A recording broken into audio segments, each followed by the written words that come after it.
certo? Sexta-feira. Bem, amigos da Universo, falamos ao vivo aqui. Sexta-feira, final de semana, um pouquinho de fisioterapia pediátrica 2 na veia para vocês. Então, hoje, nós vamos dar início, ou melhor, dar continuidade às aulas que até então foram faladas sobre malformação congênita, malformações. Já falei, então, sobre o pé torto congênito e hoje, né, saindo daqui, eu vou falar agora com vocês sobre as displasias do desenvolvimento do quadril congênito, ou seja, antigamente era chamado de luxação do quadril, ou luxação congênita do quadril. E vale a pena vocês entenderem o motivo pelo qual não se utiliza mais essa terminologia de luxação congênita, por um simples motivo. Na verdade mesmo, quando se diagnosticava esse padrão em uma criança, né, recém-nascida, através dos seus testes específicos e através de sinais específicos, observava-se uma positividade nesses testes, mas nada dizia que havia, de fato, uma luxação. Apenas se fosse feito um movimento específico, poderia causar uma luxação. Então, já que não estamos discutindo um quadril luxado, e sim a possibilidade desse quadril luxar ou a instabilidade articular, a gente tira, né? A gente deixa cair por desuso essa terminologia luxação do quadril, tá? É muito importante que a gente entenda isso, tá?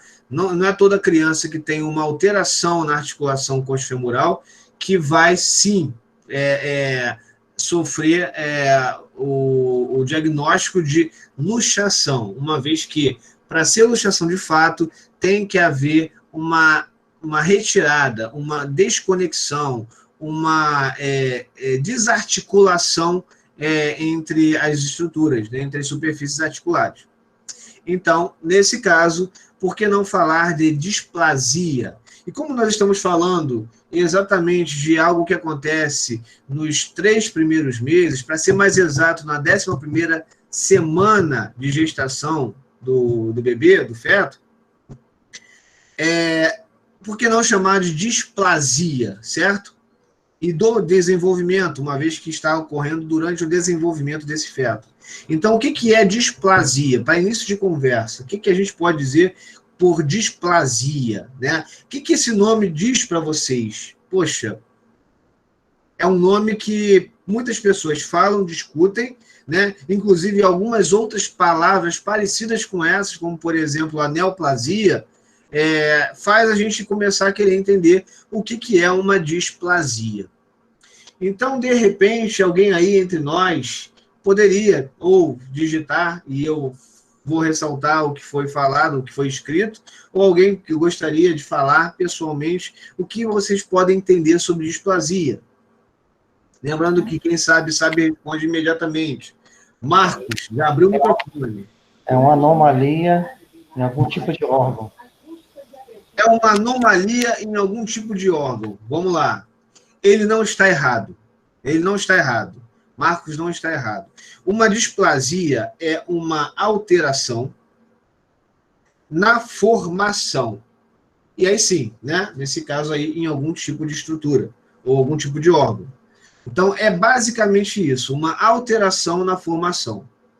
Como nós estamos falando de um desenvolvimento, né, durante a fase de desenvolvimento, então é uma alteração na formação, no desenvolvimento de uma estrutura, que nesse caso a gente considera do quadril. E, obviamente, se é uma displasia do desenvolvimento do quadril, é claro que a gente vai falar sobre o quadril. Então, o que acontece? Essa imagem é basicamente ilustrativa, ok? Só para vocês terem uma ideia de como a gente vai poder observar isso na radiografia. Essa radiografia, e prestem atenção comigo, galera, como que essa radiografia ela está se apresentando. A gente sabe como é a anatomia de um osso do quadril, ou melhor, dos ossos do quadril, né? seguida aqui pela parte da região ilíaca, seguida pela região púbica e seguida aqui pela região isquiática. A gente sabe que essas três regiões elas formam o osso do quadril de forma maciça. Da mesma forma que a gente consegue observar aqui o osso do fêmur de forma maciça. Mas nessa imagem, eu não sei se vocês estão percebendo, essa imagem não existe formação maciça dessas estruturas. Observem aqui, anteriormente, como que essa imagem ela não está maciça. Existe aqui uma separação. Existe aqui uma outra separação. Se nós tivéssemos uma imagem lateral, a gente ia observar outra separação um pouco mais nessa linha aqui. São três ossos que se dividem, que são divididos, né, durante a formação, e durante o desenvolvimento ela vai se fundindo, até mesmo depois de nascido. Esse desenvolvimento vai acontecendo para que haja o crescimento adequado do quadril em relação ao tamanho, né, do quadril pequeno, né, da criança, e, obviamente, de um adulto. Então, há necessidade de separação para que haja um crescimento igual, né, um crescimento simétrico. Outra coisa que a gente consegue observar são linhas justamente aqui na cabeça do fêmur, por exemplo, e aqui, ó, no trocânter maior. Isso não é uma fratura, isso não é uma lesão, nada disso. A criança, ela em desenvolvimento, ela vai apresentar várias áreas cartilaginosas que depois, no futuro, se transformam em ossos, né? Vão se desenvolvendo até virar uma estrutura óssea mais rígida, mais intensa. Ok? Mas não é essa imagem, não é esse lado que me interessa mostrar para vocês. Porque até então, né, existe aqui um aspecto congruente, e aqui também existe um aspecto congruente em relação à cabeça do fêmur, ainda em formação. O que muito me deixa espantado é o outro lado. Observem que, diferente dessa área aqui, nós não conseguimos observar uma estrutura congruente, ou melhor, uma estrutura côncava, que possa auxiliar no encaixe de uma estrutura convexa, como é o caso do lado aqui, desse bebê. Nesse caso aqui, nós temos, sim, uma malformação, tá? Nós temos aqui uma alteração na formação, principalmente na articulação do quadril. Isso, numa radiografia, ela é sugerida, né? A gente não pode nem dizer que é, de fato, isso. Isso pode ser uma radiografia velada, pode ser uma radiografia que vai observar outras estruturas, mas nesse caso aqui a gente consegue observar que existe sim uma mudança, principalmente no alinhamento da cabeça do fêmur de um lado em relação ao outro, tá? Então, só uma imagem de ilustração aqui, para vocês poderem ter uma ideia do que eu quero trabalhar com vocês. Bem, obviamente, o que eu vou mostrar para vocês chega perto daquilo que eu gostaria que fosse, tá? Mas essa foi a melhor imagem que eu consegui tirar para passar para vocês.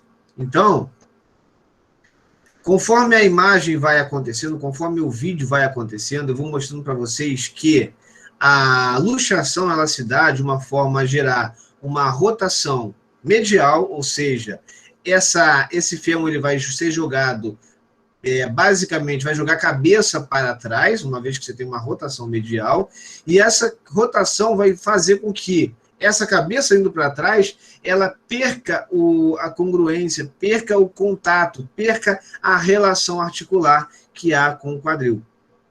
E isso não necessariamente vai acontecer somente com crianças. Essa estrutura é uma estrutura de um adulto, tá? Então, aqui nós vimos uma imagem, tá, que vai ser relacionada com o adulto. Mas numa criança, isso pode acontecer de forma um pouco mais... Eu vou dar uma pausa aqui no momento exato para a gente poder discutir um pouco isso.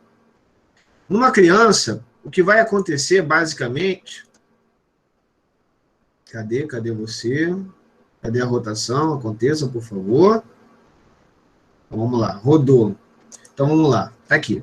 Pausei, então nós temos a seta aqui indicando qual é a direção e, obviamente, a cabeça vai para a direção posterior. Tá? Numa criança com uma displasia do quadril, né, uma displasia do desenvolvimento, essa estrutura aqui ela não é formada adequadamente. A gente tem que levar em consideração também outras coisas.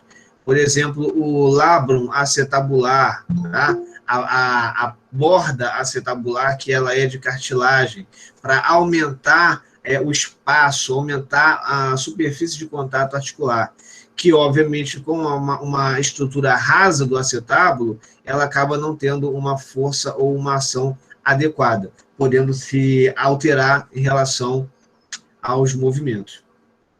Bem, mostrando isso, né, a gente vai ter que discutir um pouquinho sobre essa epidemiologia. E aí, falando um pouquinho da epidemiologia, né, a gente pode levar em consideração que, dentre os nascidos vivos, isso pode acontecer, vamos dizer que significativamente, acompanhando mais de 1%, né, da população dos nascidos vivos. Tomando aí para 1.000, 17 nascidos com essa alteração. E é claro que a gente vai colocar um pouquinho mais na conta das mulheres. Essa incidência era maior do que nos homens, tá? Se nos homens acontece uma vez, nas mulheres você pode multiplicar isso por 8. Ah, Carlos, tem algum motivo para isso acontecer? Olha, sim, tem vários motivos. O primeiro motivo é o fator de desenvolvimento osteomioligamentaire, né? Músculo esquelético. O homem ele tende a desenvolver essas estruturas de uma forma um pouco mais intensa, né? A mulher ela tem uma formação do quadril um pouco diferente da formação do homem, permitindo que haja um aumento, né, da relação da articular lateral, os famosos culotes. Então, isso traz para aquela criança, né, do sexo feminino, uma possibilidade maior de luxação, que mesmo assim, levando em consideração a epidemiologia, mesmo sendo 8 para 1, a gente ainda tem aí uma margem alta, vamos dizer assim, tanto para os homens quanto para as mulheres. O que pode acontecer, galera? Como que isso vai acontecer? Naturalmente, de acordo com o que já foi discutido em outras patologias, isso está muito associado com o parto pélvico. O que seria esse parto pélvico? O parto normal, né? Às vezes o canal de parto ele fica um pouco mais estreito e isso pode causar alguma alteração na articulação. Mas isso está longe de ser algo tão expressivo, a ponto da gente considerar, tá? Mas sim, a gente precisa levar também isso em consideração. Outra coisa que a gente precisa levar em consideração é o que acontece no ventre, né? Em algumas mulheres, a gente já deve ter escutado, tem pouco líquido no ventre da mulher ali, o bebê está meio apertadinho e tudo mais. Como é que é o nome disso, né? Qual é o nome técnico para essa diminuição do líquido amniótico na bolsa placentária, no útero da mulher? Basicamente, nós podemos chamar isso de oligodrâmnio, né? Oligodrâmnio, tá? Então, é uma grande quantidade de líquido amniótico que sai ou que não está presente. E isso faz com que a bolsa faça uma pressão um pouco maior, impedindo que a criança se movimente. Dentre outras alterações, não somente a displasia do desenvolvimento do quadril, você tem aí, por exemplo, que eu falei até anteriormente, a própria artrogripose, que é uma patologia que acomete as crianças que não conseguem desenvolver movimentos dentro do útero. A gente sabe, tá, galera, que uma articulação saudável, uma articulação rígida, ela depende de movimento. Se nós pararmos os movimentos, é claro que essa articulação ela começa a perder a sua característica principal de amplitude, ela começa a ficar um pouco mais rígida e isso vai começar a travar e a bloquear alguns movimentos. Isso numa articulação já bem formada. Mas pense, para que você desenvolva a articulação de alguém, de uma criança principalmente, é necessário que essa criança esteja desenvolvendo movimentos dentro do útero, tá? Então, chutar, socar, balançar, chupar o dedo, abrir a mão, fechar, se mexer de tudo quanto é jeito, tudo isso promove uma relação de desenvolvimento articular. Então, é importante que haja esse desenvolvimento articular, esse desenvolvimento do próprio movimento dentro do útero. Uma vez que isso não acontece, você pode ter displasias e, obviamente, patologias um pouco mais severas, como é o caso das artrogliposes, onde existem pacientes que nascem em extensão completa de cervical, tórax e lombar. Em alguns casos, a cabeça chega a tocar a região glútea do próprio corpo, né? Por trás, não pela frente. Isso tudo porque o movimento não foi relacionado, o movimento não aconteceu adequadamente, o útero e a própria criança acabou desenvolvendo uma posição na qual não conseguiu sair, e isso trouxe para ela essas malformações. Bem, então, oligodrâmino é basicamente isso. Quando você fala de oligodrâmino, você fala de muita quantidade de líquido amniótico que não está presente na região da bolsa placentária, ok? Primogênitos também são mais acometidos do que os seguintes, tá? O fato de ser a primeira vez, né, da mulher, né? Isso pode permitir que o útero não tenha aquela elasticidade, o que não é tão discutido, né? A gente sabe que grande parte das mulheres não apresentam essa situação, né, do útero encurtado ou encolhido ou contraído, mas sim, os primogênitos apresentam maior probabilidade por ser justamente a primeira gestação, tá? É bom levar em consideração que isso, sim, tem considerações genéticas, certo? Então, é possível que talvez a mãe ou o pai não tenham essa luxação, mas tenham algum problema, alguma alteração de nível articular, principalmente na região do quadril. Isso pode ser desenvolvido com muito mais facilidade, caso alguém da família também tenha passado por essa condição ou sofra algum problema articular no quadril. Ou também está muito associado com torcicolo congênito, tá, galera?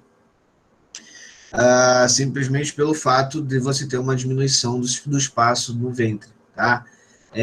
A falta de movimento gera isso. Bem, basicamente a epidemiologia e a etiologia elas estão bem ligadas entre si. Então, basicamente, quando falamos da etiologia, nós queremos falar sobre as causas dessas malformações, que são basicamente são provavelmente fatores de diversas naturezas, né? Como eu falei anteriormente, posicionamento, mecanismo de movimento, os ligamentos que podem estar em uma condição laxa ou uma laxidão ligamentar, alterações hormonais, como eu falei anteriormente, fatores genéticos e até mesmo culturas e até o próprio ambiente. Como que a cultura pode projetar isso, né? Basicamente vai depender da forma com que se realiza o parto, tá? E isso está muito mais ligado ao povo mais asiático e africano do que propriamente para o povo mais do sul, né? Ou do norte. Isso está um pouquinho mais na linha do Equador, comete mais essa região, essa área do globo terrestre. Bem, vamos discutir um pouquinho a anatomia, né, desse quadril, né?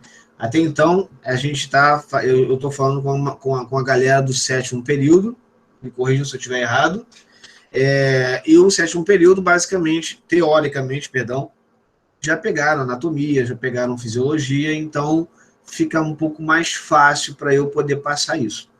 Mas caso haja alguma dificuldade nessas condições anatômicas e fisiológicas, é imprescindível que vocês parem um pouco e me deem um feedback em relação a isso, ok? Então, vamos lá, vamos pegar essa vista aqui, tá? Se por acaso, na anatomia, vocês tivessem que discutir essa imagem, é fácil vocês discutir essa imagem, porque existem alguns pontos aqui que podem trazer para a gente uma localização mais exata da estrutura, né? E, obviamente, do posicionamento. A começar pela parte de cima, que é bem maior. Então, nós já sabemos que essa imagem é uma imagem mais voltada para a região superior. E aqui, logo aqui embaixo, logo abaixo desse forame obturador, nós temos o isquio, tá? Que vai se ligar com o pubis anteriormente. Então, observe o seguinte. Sabemos que essa parte aqui é o isquio, sabemos que essa parte aqui é o ilho. Mas nós não sabemos se o pubis é aqui ou se o pubis é aqui. Mas nós podemos pegar, por exemplo, uma outra estrutura que está bem aqui e localizada, né? Essa aqui é uma estrutura do esqueleto axial, o sacro. E o sacro, por sua vez, está localizado posteriormente. Então, de cara aqui, eu vejo que essa é uma imagem ou medial ou lateral, ok? Agora, nós precisamos discernir qual é o lado, se é lateral ou se é medial. Se nós estamos vendo aqui um outro osso, que é o fêmur, que está se alocando na região acetabular, nós já temos de cara aqui que o acetábulo está se articulando com o membro inferior, que precisa estar lateralmente. Então, já temos a vista dele aqui. A vista é lateral. Observem que aqui dentro nós temos uma cavidade acetabular. Nós temos aqui a superfície articular da cabeça do fêmur, que precisa estar aqui dentro. Existe um ligamento que não tem função de juntar ou de aproximar a articulação, tá? Esse ligamento aqui, a única ação desse ligamento aqui é proteger a inervação e a irrigação sanguínea que vai haver entre o acetábulo e a cabeça do fêmur e o colo, por sinal. Então, podemos dizer que a vascularização maior se dá por esse ligamento redondo. Por que eu estou falando para vocês sobre esse ligamento, galera?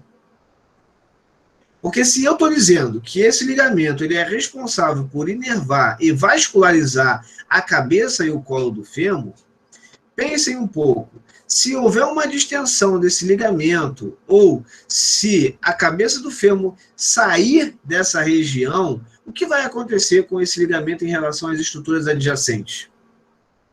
Basicamente, você vai interromper o suporte, vai interromper o fluxo de sangue nessa região, que vai, aos poucos, gerando uma hipóxia, uma anóxia na região, e nós sabemos muito bem que, no futuro, uma isquemia, o tempo prolongado, pode causar morte celular, morte tecidual, que, no final das contas, é uma necrose, gera uma necrose tecidual. E essa necrose, ela vai ficar basicamente relacionada tanto à cabeça quanto ao colo do fêmur.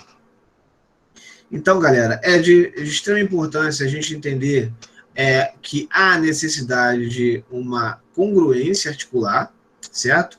Há necessidade dos ligamentos, da cápsula articular terem a sua formação adequada, a sua alocação adequada, para que tudo funcione de forma fisiológica e anatômica, certo? Então, imagine o seguinte, durante a gestação, tanto a cabeça quanto o acetábulo, né, a cavidade acetabular, elas estão sofrendo uma determinada pressão. E essa pressão, ela determina a congruência articular. Nosso corpo, as nossas articulações, elas estão coaptadas, de forma que, desse jeito, a gente consiga determinar essa congruência. Mas se, por um acaso, eu colocar essa articulação numa posição inadequada, eu posso começar a não determinar a ela essa congruência que ela precisa ter. E aí que começa a desenvolver de forma errada. A articulação ela começa a se desenvolver através de processos osteoblásticos e osteoclásticos, obviamente, através de tensões, há uma remodelagem das cartilagens, ou até mesmo uma disfunção das próprias cartilagens, promovendo assim uma alteração de congruência articular. Observe que eu estou falando muito sobre congruência articular. É importante para a gente entender um pouco mais a fundo, né? Então, aqui mais uma imagem do quadril, tá? Nessa imagem aqui, o que nós temos é a mesma vista anteriormente, tá legal? Só que dessa vez, eu quero mostrar para vocês algo diferente, tá? Eu tirei aqui o sacro, tá? Mantive aqui o ilho, mantive o isquio e mantive o pubis. Observem aqui, ilho, o isquio posteriormente inferior e o pubis anteriormente inferior. Por que a coloração está diferente? Porque é na coloração que a gente consegue determinar os aspectos de desenvolvimento do feto. Na verdade, o feto ele precisa ter essa separação, e obviamente o acetábulo está no centro dessa relação, ilho, isquio e pubis, e durante o seu desenvolvimento, o que você vai tendo aqui é a formação, né, é a conformação de cada estrutura, que precisa ser basicamente alinhada com os movimentos. Então, uma criança que tem um tamanho, né, um osso do quadril, os ossos do quadril em um tamanho menor, durante o seu crescimento ele vai aumentando, permitindo que haja espaço suficiente para essa fusão futura. Ok? Então, vamos lá.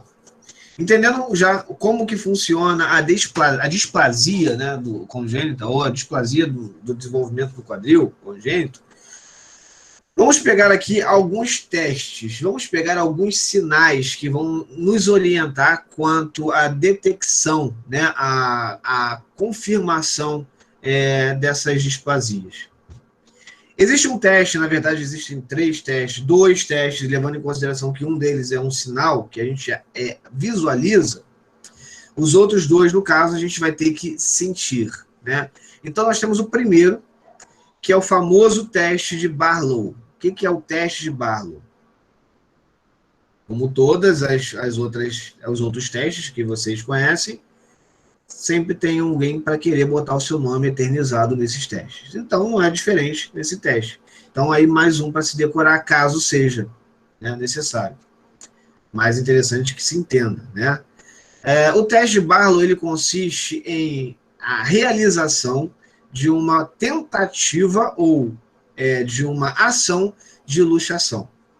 O que acontece quando você coloca o bebê numa posição de supino, ou seja, decúbito dorsal, deitado de barriga para cima, e você gera uma flexão e uma adução desse membro. Naturalmente, tá? Pela fisiologia da articulação coxofemoral, o que nós vamos ver é a cabeça do fêmur se aproximando mais da borda posterior do acetábulo.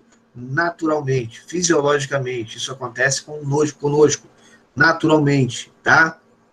Mas numa criança que vai apresentar essa displasia, quando você faz essa flexão de quadril e uma adução e pressiona os membros contra o acetábulo, ou melhor, contra os ossos do quadril, a tendência é que a cabeça do fêmur deslize para trás, saindo da cavidade acetabular, né?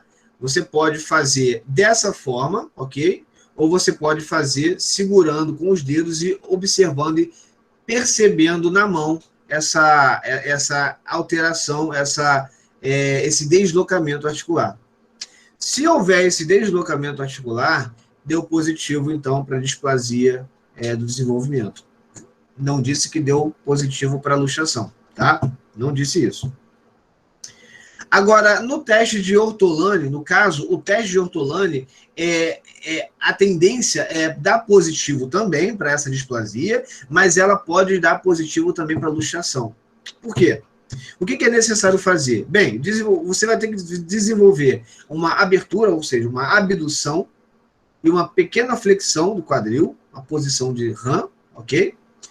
E tracionar a articulação do bebê para saber se ela volta para o lugar.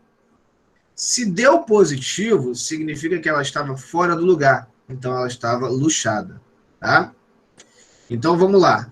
Deixa eu mostrar aqui novamente, pelo que está escrito aqui. Teste de Barlow, tá?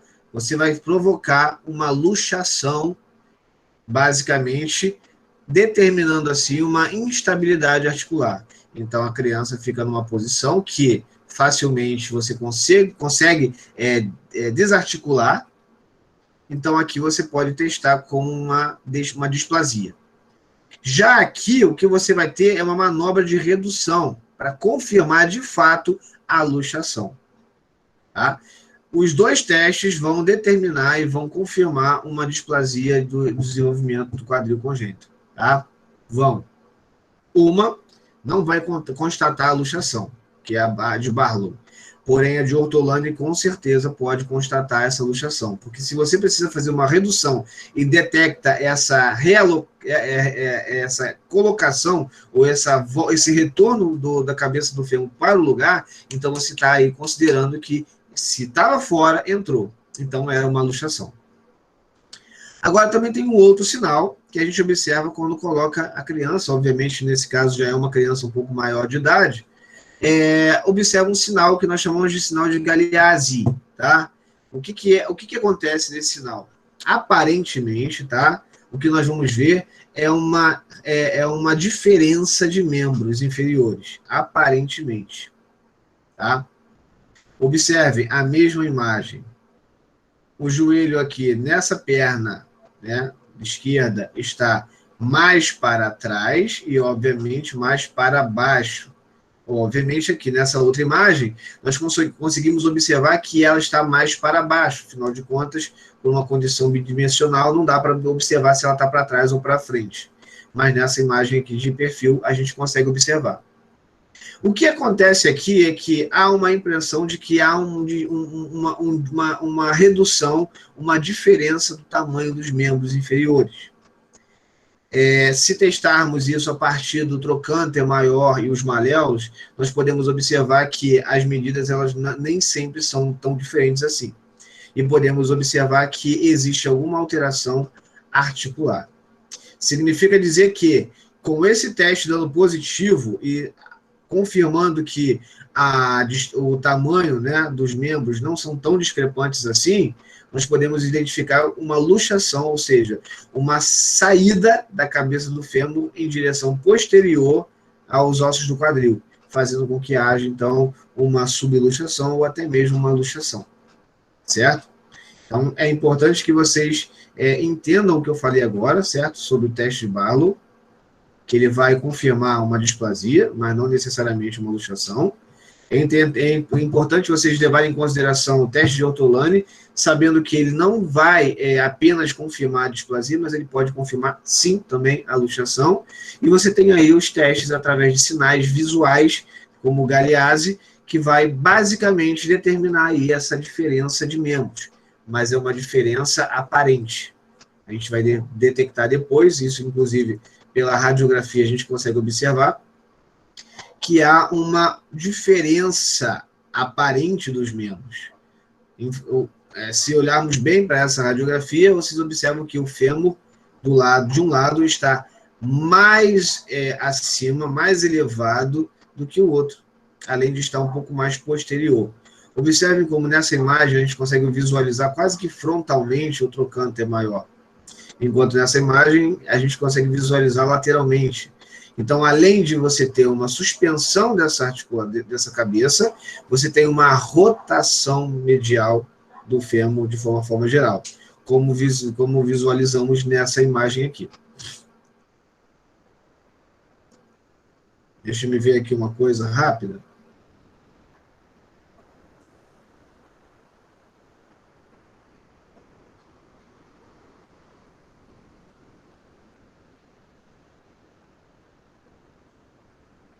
Tudo bem.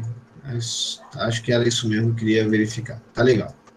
Bem, então dando continuidade, seguindo mais um passo aqui, o que nós temos agora é basicamente quais são os diagnósticos, né, que a gente vai determinar. Qual é o principal exame que vai propiciar um diagnóstico mais assertivo, vamos dizer assim. E de forma bem assertiva, a gente vai determinar aí como sendo a ultrassonografia. E aí vocês, obviamente, vão me perguntar, Carlos, você acabou de mostrar uma radiografia na qual a gente conseguiu observar perfeitamente a luxação do quadril. Concordo com vocês? Beleza. Mas essa radiografia foi tirada depois que a criança saiu do ventre da mãe. Ou seja, enquanto essa criança está no ventre da mãe, e obviamente nós temos que nos preocupar antes da criança nascer em descobrir essa possibilidade. A única forma melhor, o exame de ouro, né, o exame carro-chefe, vamos dizer assim, para identificar alguma anomalia, alguma alteração da articulação coxofemoral, vai ser, sem sombra de dúvidas, a ultrassonografia.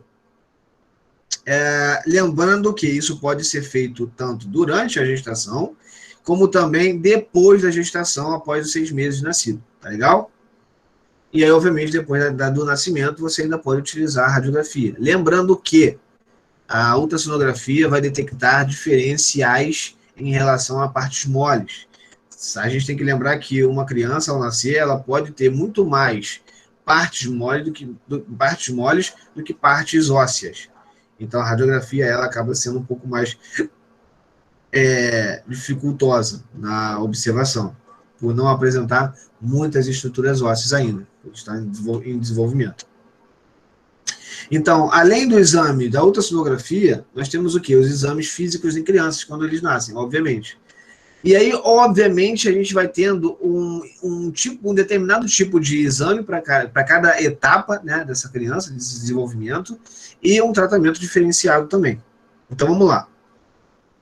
Quando nós observamos o exame físico em uma criança mais velha, o que nós podemos detectar nessa criança como exame físico? Basicamente, a limitação na abdução. Observem só.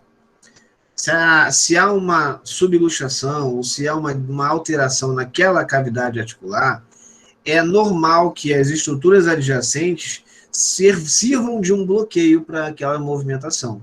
E, naturalmente, a movimentação mais intensa que a gente pode ter é a flexão, sem restrição, tá?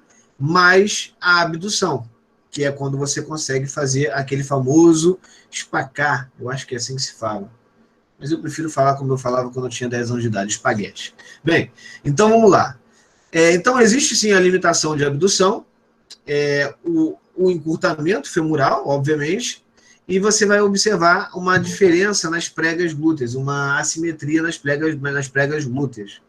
E, com isso, também alguns distúrbios de marcha. Então, eu vou mostrar aqui 2 tipos de marcha que a gente pode observar. Uma, se for unilateral, tá? E a outra que a gente vai poder observar se for bilateral. Então, vamos pensar, antes de eu mostrar a imagem, para vocês poderem olhar para a imagem, essa imagem deve estar no YouTube. Então, deve abrir uma página aqui na hora que eu clicar nesse vídeo. Antes da gente observar as primeiras, vamos pensar como que acontece se houver uma displasia unilateral. É bem possível que algumas musculaturas, por conta dessa displasia, não se desenvolvam adequadamente, principalmente as musculaturas que estão associadas à função de abdução. Uma vez que a abdução é limitada, a contração muscular se limita, você acaba tendo uma fraqueza maior, uma debilidade dessa musculatura. Estou falando, de fato, das musculaturas abdutoras. E quais são as principais, ou eu posso até dizer uma só? Qual é a principal musculatura abdutora do nosso quadril? Glúteo médio. Então, com a fraqueza do glúteo médio, há uma dificuldade da abdução, assim como também há uma dificuldade de estabilização do quadril. Quando você fica num pé só, você só consegue ficar num pé só porque existe ali estabilizações de várias articulações, principalmente do quadril. Então, para que você não tenha o quadril caído, tenha o quadril estabilizado durante a elevação de um dos pés, é necessário que as musculaturas de abdução permaneçam estáveis para permitir que não haja um deslocamento. É nesse momento que eu vou mostrar para vocês como que isso pode acontecer. Vamos ver aqui se vai ser fácil de visualizar isso. Ou se eu não vou conseguir visualizar isso. Eu quis facilitar, quis agilizar o processo todinho. E agora ela está de teimosia comigo. Mas isso não vai acontecer por muito tempo, não.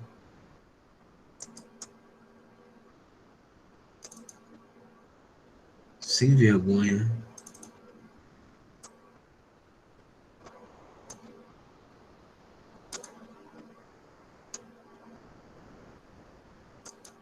Faz isso comigo não, neném. Tá gravando, tá todo mundo vendo isso.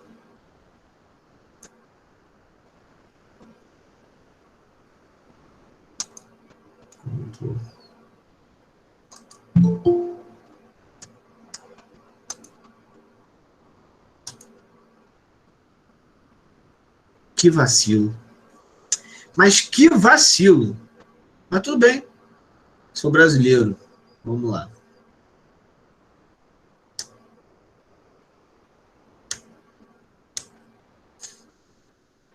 Como brasileiro,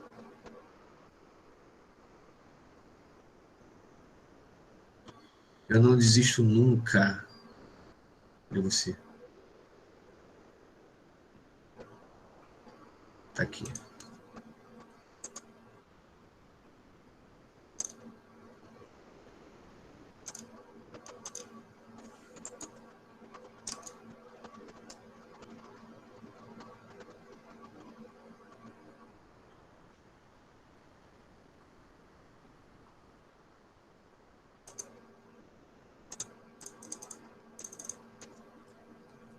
Você.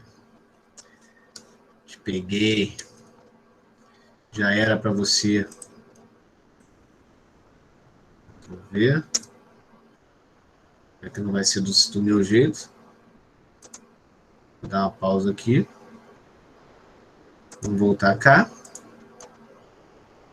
Esse não. Vou pegar esse outro aqui.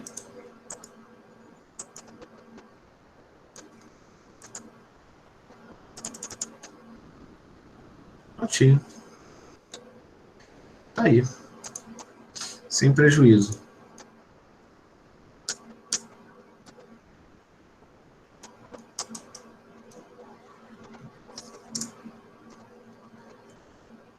Aí, show de bola.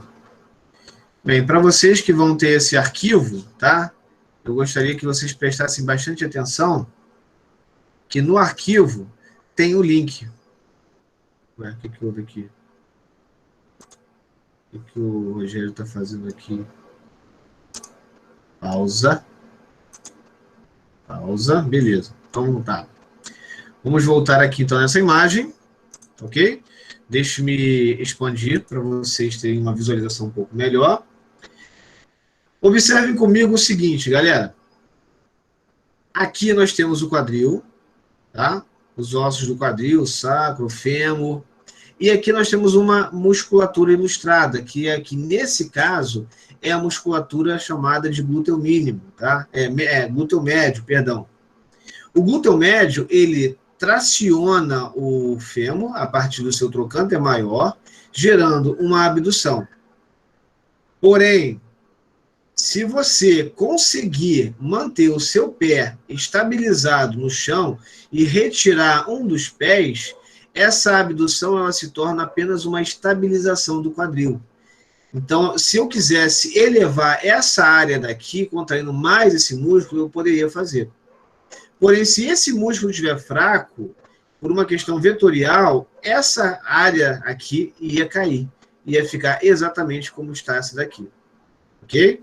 Então, esse é o teste Trendelenburg. Tá? Então, quando você precisar detectar em uma criança o desenvolvimento da marcha dessa criança e perceber que ela está andando, né, de uma forma um pouco mais jogando o quadril para um lado que para o outro, pede para essa criança parar e faz o teste de levantar uma perna e depois a outra e verifica qual das duas vai fazer com que essa linha saia da condição paralela ao chão e fique irregular, inclinando para o lado contralateral da musculatura fraca. Então, nesse caso, nós temos aqui o teste Trendelenburg, tá? Trendelenburg, tá? Se fosse para falar de uma forma mais bonitinha. Deixa eu ver se tem alguma coisa para ser mostrada aqui, além disso. Deixa eu correr. Então, era isso que eu queria mostrar. A pessoa tira o pé, com a musculatura sadia, beleza, tranquilo, a articulação ok, mas com uma articulação em debilidade, a musculatura fica débil também e não tem força para estabilizar esse quadril inclinando para o lado contralateral abaixo, basicamente. Se eu soubesse que esse vídeo ia mostrar só isso, eu teria botado só uma foto. Mas a outra, com certeza, vai ser legal, porque a gente vai falar sobre, a gente vai ver a marcha acontecendo. Ok? Então, tudo bem. Vamos para a outra. Eu falei, ok, o Google vai lá e quer conversar comigo. Não, quando eu peço para você ligar para alguém, você não liga? Por que agora eu vou querer falar com você? Não. Vamos lá. Outra imagem. Aqui, nesse caso, tá voltando aqui só para vocês terem uma ideia. Aqui nós estamos falando de uma alteração de marcha unilateral. Mas quando isso acontece dos dois lados, o que nós vamos desenvolver é uma marcha típica de alguém que não consegue desenvolver a báscula lateral, tá? As inclinações de quadril lateralmente, promovendo então uma ação de marcha anserina, ou a marcha do pato. Observe, protrusão abdominal, hiperlordose, e ele vai jogando as pernas lateralmente, como se fosse realmente um pato. Então vamos lá fazer de novo, e dessa vez para vocês entenderem por que isso acontece. Houve displasia dos dois lados. Então, basicamente, não há força muscular do glúteo mínimo, o que serviria para levantar a perna e estabilizar o outro lado. Já que não acontece isso, o quadril ele cai. Para que você consiga desenvolver a marcha, é necessário que você jogue a perna para fora através do corpo. Então, você basicamente usa o corpo para fazer essa força e você tem um resultado final de uma marcha de pato, marcha anserina.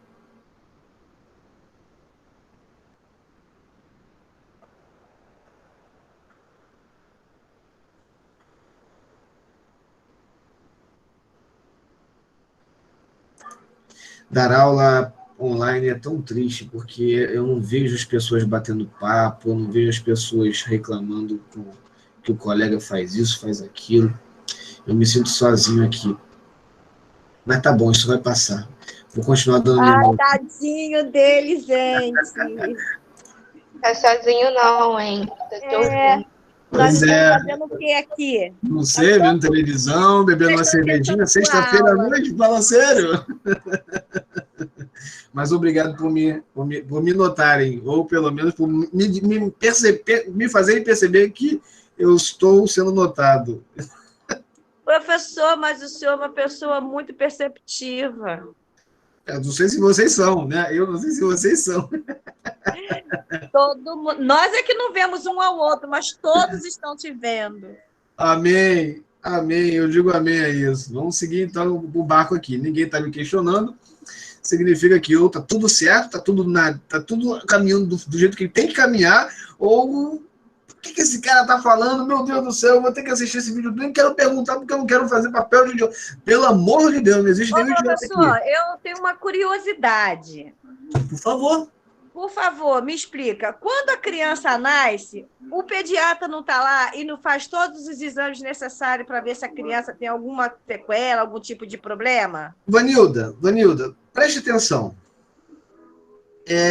A mulher, eu acho que alguém já falou isso aqui, não sei se foi você, se foi... Tudo bem.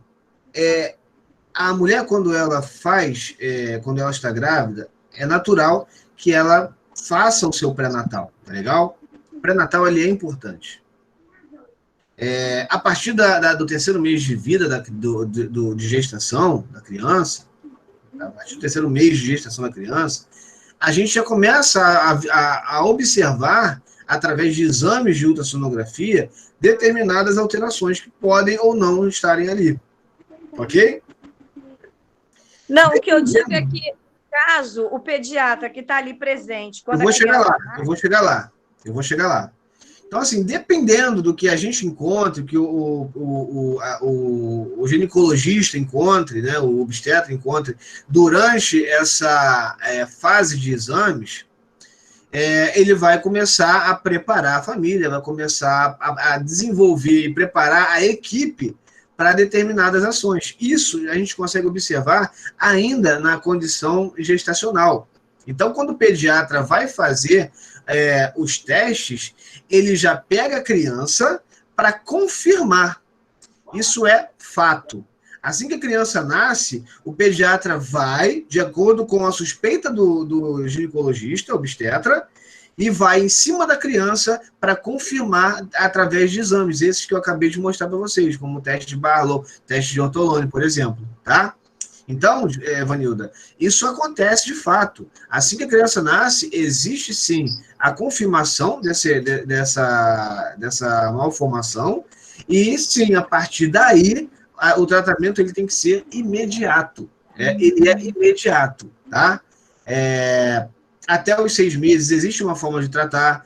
Passou os 6 meses, existe uma outra forma de se tratar esse paciente e assim por diante. Mas sim, o pediatra está lá para, além de detectar sinais, né, reflexos primitivos, reflexos da fase da criança, ele está ali também para confirmar aquilo que foi observado e suspeitado durante os exames de rotina, né, os pré-natais, que é o que a mulher faz. Ok, Vanilda? Ok. Show de bola. Isso vai acontecer, tá? Acontece no pé torto, acontece nas alterações relacionadas a malformações tranquilamente, tá? Sindrômicas também. Então, vamos lá. Seguindo aqui. Então, basicamente, depois, né, de um tempo, e aí depois eu posso dizer aí depois de uns 6 meses de idade, você já pode fazer uma radiografia e começar a observar algumas alterações, como, por exemplo, deixa eu clicar aqui, cadê o mouse? Deixa eu voltar naquele ponteirinho a laser. E você começa a observar algumas alterações. Por exemplo, observa que a distância que existe da cavidade acetabular, começa a observar alguns surgimentos de ossificação irregulares nas regiões acetabulares, não formando aquela congruência que eu falei lá anteriormente. Então, nessa radiografia, a gente já consegue observar uma inconsistência articular. A gente consegue observar uma irregularidade, né, das superfícies articulares. E aí, sim, através da imagem, sugere-se um surgimento de ossificação, como está aqui. E essa ossificação, ela é após o crescimento. Então, você tem uma ossificação por não usar, por cair no desuso, ok? Exatamente aqui também. Você também tem, não somente na região acetabular, mas você também tem uma secundária aqui na epífise femoral. Observe que existe uma ossificação diferenciada bem nessa região. Diferente da outra articulação, você tem aqui uma ossificação diferenciada. Essa ossificação diferenciada mostra que, enquanto há desenvolvimento nessa, por pressão, nessa daqui já não existe um desenvolvimento. E a tendência é só piorar. Quando o ligamento redondo começa a se estirar e essa cabeça começa a subir, essa borda aqui acetabular começa a comprimir o ligamento redondo, provocando outras alterações. Por isso que o diagnóstico precoce seria tão importante e o tratamento precoce ele também é importante, tá? Então vamos lá para alguns tratamentos iniciais que a gente pode ter com uma criança, tá? Apesar de se parecer um pouco antiquado, antigo, né, falar isso, mas uma criança que apresenta uma alteração articular, para que ela possa desenvolver melhor aquela congruência, é necessário que a gente imprima pressão naquela articulação, mas de forma adequada, dentro da fisiologia daquela articulação. E a gente sabe, tá? Desde o momento em que vocês trabalharam, vocês passaram pela cinesiologia e a cinesioterapia, vocês sabem que a melhor forma de se encaixar uma articulação, principalmente coxofemoral, é mantendo uma leve abdução, uma leve flexão e uma abdução constante. Então, basicamente, ficar de pernas abduzidas, né, de quadril abduzido, com flexão. Sendo que no caso aqui, esse aparato, né, nós chamamos de suspensório de Pavlik, ou Pavlik, ele vai ter duas fitas, uma anterior, que vai trazer a articulação coxofemoral em flexão, ok? E nós temos a posterior, que vai fazer com que haja uma abdução do quadril. Então, se a criança ela desenvolve essa displasia, ou melhor, ela apresenta essa displasia, a gente observa isso antes dos 6 meses de idade, a gente tem condições de colocar um suspensório de Pavlik nela e permitir que, durante o seu desenvolvimento, a articulação comece a se assentar no local. Então, essa é uma forma terapêutica. Obviamente que nós podemos trabalhar junto para gerar as mobilizações necessárias. Mas em momentos onde você não vai estar trabalhando com o paciente de forma conservadora, há necessidade de você fazer uso dessa órtese, vamos dizer assim. Passou os 6 meses, galera. O que acontece quando se passa 6 meses? Passaram-se 6 meses e não conseguimos êxito no tratamento com o suspensório de Pavlik. Então, agora nós vamos fazer um tratamento um pouco mais chato para o paciente, vamos dizer assim. Apesar de ser uma redução incruenta, ou seja, uma redução sem nenhum tipo de manobra cirúrgica, é uma manobra conservadora, é isso que significa o termo manobra ou redução incruenta. Tá legal, galera? Então, assim, se vocês não sabiam, fiquem sabendo agora. Quando se trata de falar de manobra ou redução incruenta, nós estamos falando de uma manobra ou uma redução que não há efeito cirúrgico, e sim somente conservador. Então, o que se faz é, basicamente, uma redução, caso haja essa luxação, e a partir dessa redução, você mantém na posição de Salter, né? A posição de Salter, ela é justamente essa posição aqui que nós estamos vendo, que é a flexão e abdução de quadril. Então, você mantém aqui uma imobilização gesso pélvico ou pelvo, né, pelvipodálica, ok? E a partir daí você faz toda a imobilização da criança. Então, a flexão ela chega a alcançar os seus 100 graus, 110 graus, e a abdução pode alcançar os seus 45, 50 graus, tá? Essa manobra você utiliza entre 6 e 2 anos de idade. 6 meses de idade e 2 anos de idade, ok? Após isso, depois dos 2 anos, se nem o suspensório de Pavlik e nem a posição de Salter em imobilização forem suficientes para que haja uma congruência adequada, né, e permanecer com esse afastamento, vai se fazer necessário uma cirurgia, né? Ou pode ser necessário uma cirurgia. Então, eu acho, né, que a imagem vai funcionar legal aqui. Basicamente, o que nós temos aqui? Que tipo de cirurgia vai ser essa? Nós chamamos essa cirurgia de osteotomia de Salter. O que a osteotomia ela vai fazer? Ela vai gerar aqui um corte nessa região entre o ilho e o isquio e vai fazer um corte nessa região púbica e na região isquiática. Esse corte vai permitir que haja uma alteração da angulação da cabeça, da fossa, da cavidade acetabular, permitindo que haja uma congruência melhor entre as articulações, ok? Então, deixa eu botar aqui o vídeo para funcionar, para vocês verem mais ou menos como que funciona isso. Então, olha só.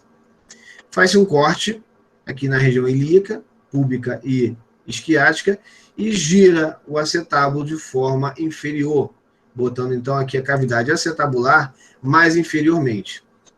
Após fazer isso, a gente faz a inserção, no caso, o ortopedista, cirurgião ortopedista faz as incisões de parafusos, tá? Hastes de parafusos, que vão atravessar toda a região ilíaca do quadril e vai fixar a estrutura osteotomizada na posição correta, permitindo, então, assim, que haja uma congruência e um encaixe adequado dessa articulação. Tá? Tá? Então, quando o tratamento conservador ele não funciona, nos resta tentar um tratamento um pouco mais invasivo. Nesse caso aí, uma osteotomia acetabular ou acetabulária, ok? Basicamente em associação com os movimentos e a posição de Salter, como eu já falei anteriormente. Seguindo aqui, então. Bem, eu terminei de falar sobre a displasia do desenvolvimento do quadril congênito. Agora eu vou entrar na fase, no caso, no tópico de torcicolo congênito, ok? Então, antes de eu abrir esse precedente da aula do torcicolo congênito, eu gostaria de saber se existe alguém que queira questionar alguma coisa, que queira acrescentar alguma coisa no que foi falado até o momento. Caso não, eu dou continuidade. Eu espero uns 5 segundinhos, 10 segundinhos. Caso haja essa condição, a gente segue. Eu vou perguntar aqui mais uma vez. Alan Pérez. Tá tudo bem, Alan Pérez? Você está presente?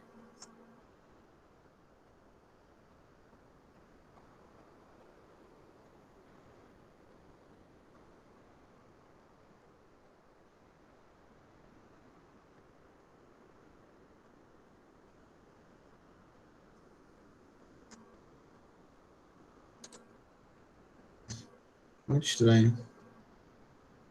Galera, eu vou remover ele daqui. Não, vou fazer isso na próxima aula. Eu vou me certificar primeiro quem é ele. E na próxima aula a gente já fica um pouco mais tranquilo quanto a isso. Então tá bom. Sigamos então. Bem, ninguém fez nenhum questionamento, ninguém fez nenhuma pergunta. Quanto tempo de recuperação depois desse procedimento cirúrgico, essa osteotomia? Normalmente, uma osteotomia ela tem uma recuperação a mesma recuperação de uma fratura, tá? Entre 8 semanas e 10 semanas, uma fratura completa. Então, como estamos falando de uma criança de 2 anos de idade, nós podemos considerar que essa ossificação ela é muito mais rápida. Então, a gente pode considerar aí um tempo relativo de 8 semanas, ok? 2 meses em geral, que é justamente o tempo que a estrutura óssea precisa para passar por todo aquele processo de restauração, de ossificação. Inicialmente, faz-se uma fratura, né? Faz-se uma descontinuidade da estrutura óssea, e através dessa descontinuidade você tem o quê? Você tem um processo inflamatório. Esse processo inflamatório ele se dá por um período, causando um edema específico. Esse edema ele tem aí em torno de 2 dias para começar a reduzir, e aí você começa a apresentar as deposições de cálcio nas regiões referidas. Após essa deposição ainda débil, você tem aí um processo ainda de formação do calo ósseo, que ainda está basicamente cartilaginoso, e após esse calo cartilaginoso se desenvolver, passa a vir, então, a partir da 8ª semana, a calcificação óssea, o calo ósseo, né? Basicamente, então, em cima de 8 semanas que a gente tem aí uma recuperação adequada. Luciana, foi?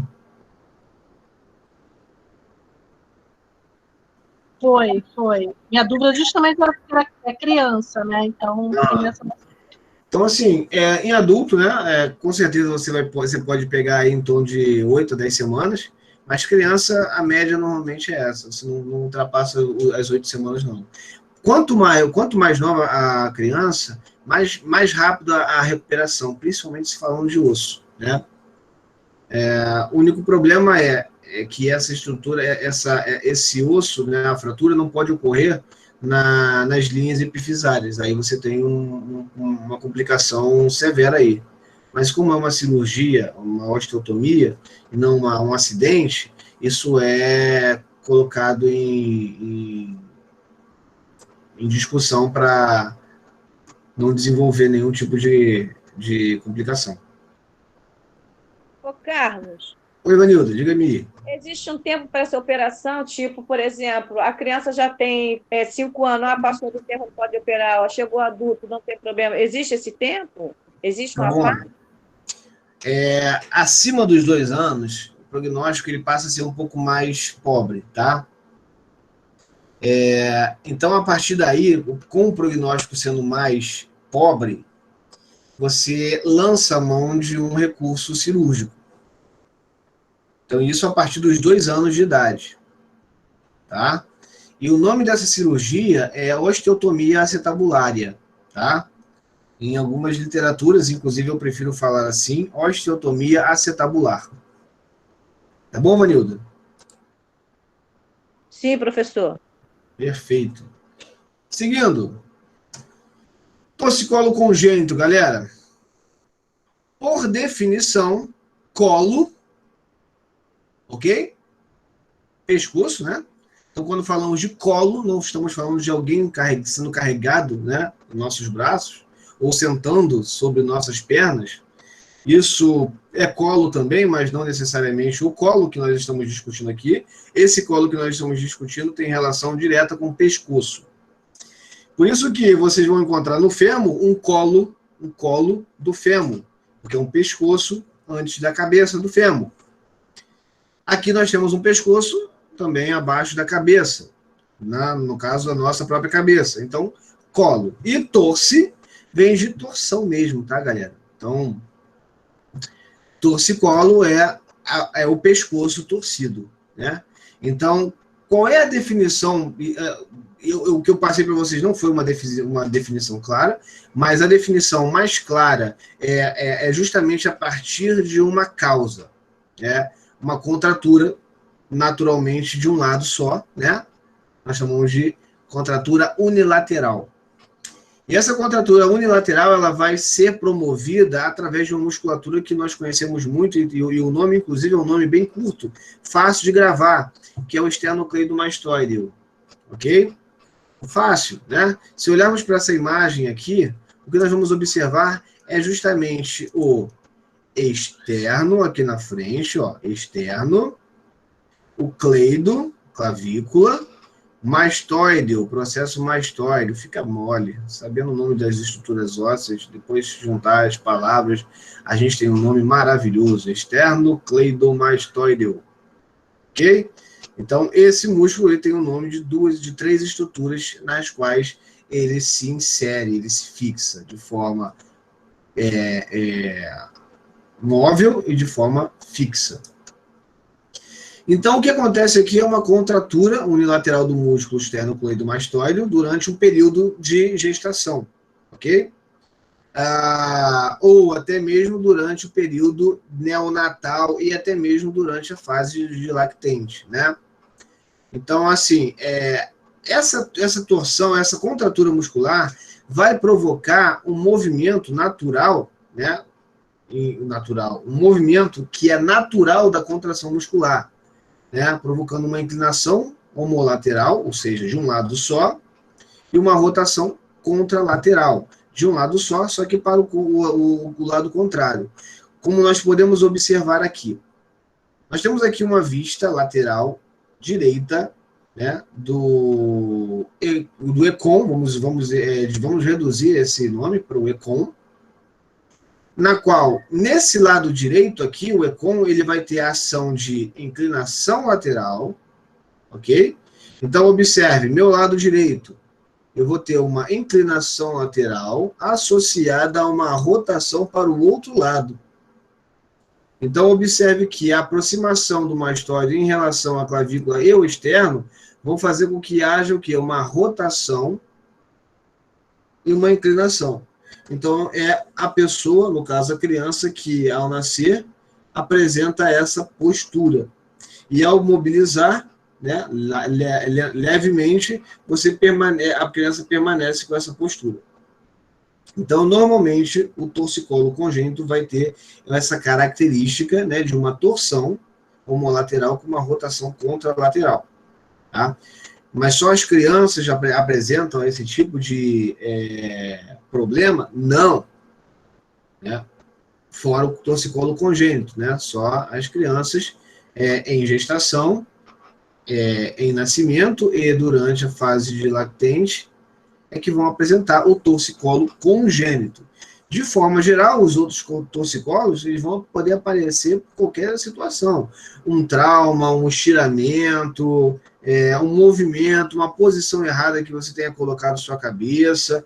Então, assim, existe uma variação aí para você discutir em relação a esse torcicolo. Mas para as crianças, basicamente, o que nós temos aí é essa ação durante a gestação, durante o nascimento e após o nascimento, durante a fase de lactente.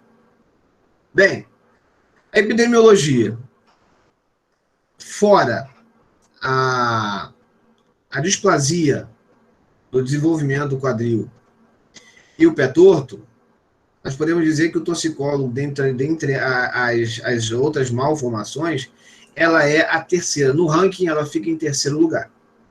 Então, significa dizer que ela está em terceiro em relação a outras malformações, como já falei anteriormente.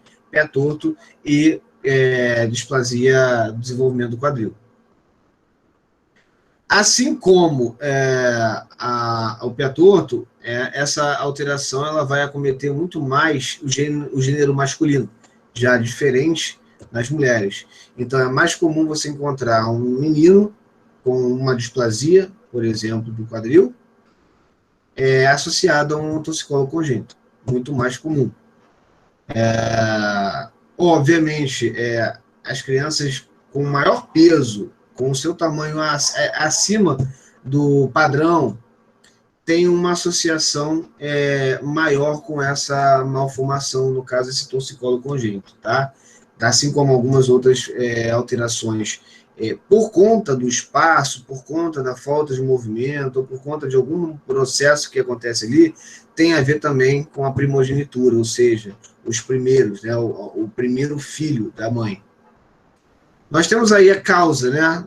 As causas elas são um pouco mais conhecidas. Elas podem ser atribuídas a uma condição do tamanho da cabeça da criança, um perímetro um pouco mais acentuado, impedindo que a criança saia de uma forma mais normal possível, e isso pode gerar algum tipo de trauma ou algum tipo de contratura na musculatura, uma vez que a cabeça ela tende a fazer a sua flexão, a sua deflexão durante o parto. Ou até mesmo você vai ter aí uma posição, né, do feto dentro do útero, né, da mãe de uma forma um pouco mais alterada, né? E isso pode gerar algumas outras consequências, como, por exemplo, as compressões nervosas, dando origem também às síndromes compartimentais. Durante o próprio parto, né, há uma distócia, e essa distócia pode comprometer também o torcicolo congênito. Só lembrando aí o que distócia significa, diz de mal, né, de errado, e tócia de parto. Então, um mau parto, um parto realizado de forma errada, tá? Ou de forma crítica. Então, isso é distócia, só para vocês lembrarem, tá? Então, durante esse momento em que você há um trauma, né, do parto, há uma distócia, e essa distócia ela pode ser ou por condições do próprio paciente, da própria mãe, ou sim pode ser algo de efeito iatrogênico, responsabilizando o obstetra de forma mais direta, mas nem sempre, mas isso pode acontecer. Então, basicamente, você vai encontrar mais problemas de distócia em casos de torcicolo congênito do que outras causas, ok? Com relação ao diagnóstico, o diagnóstico ele é muito mais tranquilo do que os anteriores. Por exemplo, para você observar um torcicolo congênito, basta você fazer um exame clínico. Na palpação, você pode observar algumas coisas. Por exemplo, a própria massa muscular. A própria inclinação da cabeça, seguida de uma rotação. Aí a radiografia, Carlos. A radiografia ela é basicamente para descartar qualquer displasia relacionada às cervicais, principalmente o Atlas e o Axis, né? Comumente chamados de C1 e C2. Então, é importante a gente fazer essa radiografia, no fato, só para a gente poder descartar que aquela alteração, aquele torcicolo, de fato é ou não uma alteração, uma luxação ou uma instabilidade relacionada aí ao Atlas e ao Axis, tá? Pode haver também essa mesma instabilidade entre o Atlas e o occipital, tá? Muito comum em pacientes com síndrome de Down e pacientes com artrite reumatoide. Porque no caso aqui, não é bem o caso aqui, né?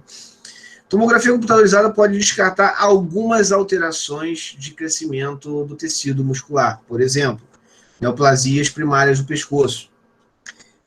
O fibroma é um dos mais comuns, tá?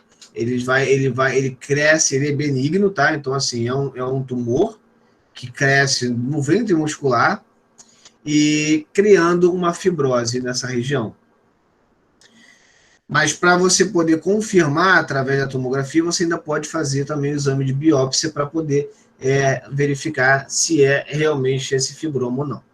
Caso contrário, a gente pode seguir levando em consideração apenas uma contratura muscular, uma lesãozinha na musculatura, e a gente faz esse tratamento de forma basicamente conservadora, tá? Fora se houver algum tipo de trauma, ou melhor, fora se houver algum tipo de neoplasia passiva de cirurgia, né? Bom, vamos lá. Eu quero que vocês entendam que, dentre todas as imagens que eu procurei no YouTube, eu garanto a vocês que essa não é a imagem mais correta de se analisar o esternocleidomastoide em funcionamento. Não é. Mas, para título de ilustração, vale a pena mostrar, e eu posso mostrar onde está a falha desses movimentos. Tá legal? Então, antes de eu iniciar a demonstração aqui, eu gostaria que vocês tenham em mente que apenas um lado está sendo visível, porém, a ação que nós vamos ver aqui, ela é bilateral, tá? Apesar de não vermos o outro músculo agindo aqui, a ação que nós vamos observar, ela é bilateral. A justificativa para não apresentar outro músculo do outro lado é justamente para permitir a visualização de outros músculos, como, por exemplo, o reto do pescoço e os escalenos, que estão localizados aqui, que obviamente vão ter participação, mas o que nós vamos estudar aqui nesse caso é o esternocleidomastoide, tá? Então vamos começar. Numa ação bilateral, onde os dois músculos atuam, o movimento que vai ocorrer basicamente é de flexão da cervical, ok? Os dois juntos. Nesse momento eu vou parar e vou falar com vocês uma coisa. Deixa eu ver se tem mais alguma coisa para ser visualizado aqui. Vamos seguir, vamos manter. Eu reduzi esse movimento em 3, 4 vezes. Tá. Então, observem que ainda existe a ação de rotação contralateral, cabeça para um lado, sendo que a musculatura está do outro lado. Tá? Então, vamos ver se nós vamos encontrar outra imagem aqui. Aqui, né, lateralmente, a mesma ação da primeira visualização anteriormente. Vou parar aqui. Não vou parar aqui, não. Vou parar já.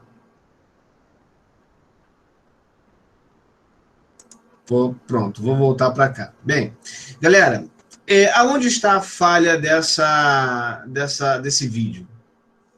Primeiro que, sim, é verdade, o esternocleidomastoide bilateralmente ele vai realizar uma flexão de cervical. Porém, vamos pensar o seguinte, eu quero que vocês acompanhem aqui a minha canetinha, ok? Observe, vocês lembram de cinesiologia quando vocês estudaram alavancas, correto? Braço de força, braço de resistência, fulcro. Se não, a hora é agora, tá? Mas eu vou tentar explicar mesmo assim. A articulação atlanto-occipital, ela é a articulação de fixação, né, ponto fixo da cabeça e da movimentação que está ocorrendo aqui. Então, nós temos aqui o ponto fixo, tá? E nós temos aqui à frente a resistência, tá?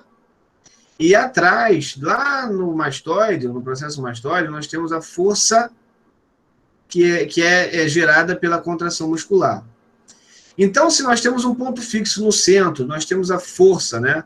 O braço de força, a potência de força atrás, ou melhor, nessa região, e a potência de resistência anteriormente, significa dizer que a musculatura, por estar atrás do fixo, do fulcro, vai gerar uma extensão da cabeça. Então, ao passo que ela, em vez de fazer a flexão da cabeça, como está sendo mostrado aqui, você tem a flexão do pescoço, mas a cabeça você vai ter uma extensão. Eu posso mostrar com a minha cabeça. Se alguém não estiver visualizando a minha imagem, eu vou fazer aqui, eu vou sair rapidamente aqui da apresentação, para vocês poderem visualizar. Ok? Então, deixa eu sair rapidinho aqui, parar a apresentação rapidamente, para vocês poderem me ver. Então, olha só. Isso aqui. O que eu quero que vocês vejam nessa parte, nessa imagem, basicamente, é a flexão de cervical que eu vou promover, ok? E a extensão de cabeça que eu vou promover também. Então, observem aqui o que eu vou fazer inicialmente. Eu vou fazer, deixa eu virar um pouquinho mais para vocês ficarem, para ter basicamente um perfil meu, né? Melhor ainda aqui assim. Vou fazer uma flexão de cervical. Porém, o meu Econ está aqui atrás, ele tem que puxar a cabeça. Então, além dele fazer a flexão de cervical, ele ainda faz uma extensão de cabeça. Então, essa é a ação bilateral do Econ. Para frente, jogar a cabeça para frente. Flexão, observe aqui, flexão de cervical e observe aqui que há uma extensão, ó, da cabeça. Espero que vocês tenham podido ver essa diferença no que eu acabei de mostrar a vocês, ok? Bem, seguindo aqui, vou voltar à apresentação.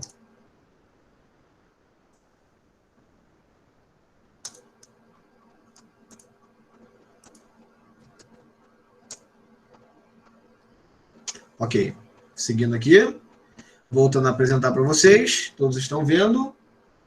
Alguém tem alguma mensagem para mim? Deixa eu ver nesse outro aqui.